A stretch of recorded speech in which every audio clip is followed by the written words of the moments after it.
大家好，我是小丽。最近江西农村南方这边连续狂风暴雨了，下了好久了，可能也有半个月了。然后我家种植下去的西瓜结的果才没有多大嘛，很小一个。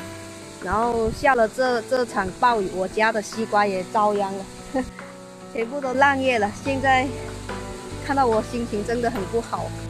看这个瓜，因为下雨的缘故，你看颜色都变了。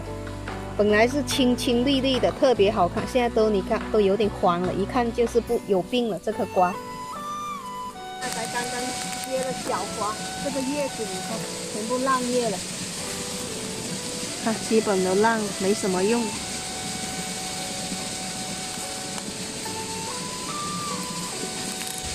前2天过来的时候，稍微是有一点点烂叶，但是你看2天没有过来，基本都烂了。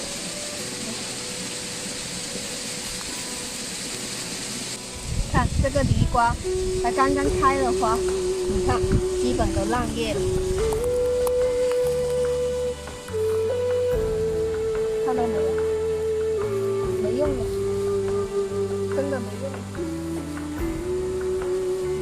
看这个天还这么黑，这个天马上可能又要下雨了，再继续下的话，可能一个瓜都不可能有的收成了。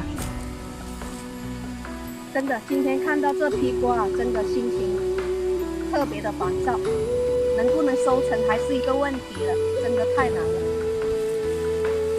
唉，你看，基本都烂叶了，没什么用。其实，当我们农民真的太不容易了。原本以为过个1个来月嘛，最少也可以卖个3万块钱。这3万块钱对于我们农民来说，真的很重要的。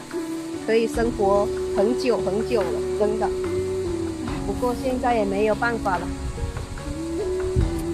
事实都已经这样了，只能听天由命吧。能收成就收成，不能收成我也认了。好了，今天视频到这里了，拜拜。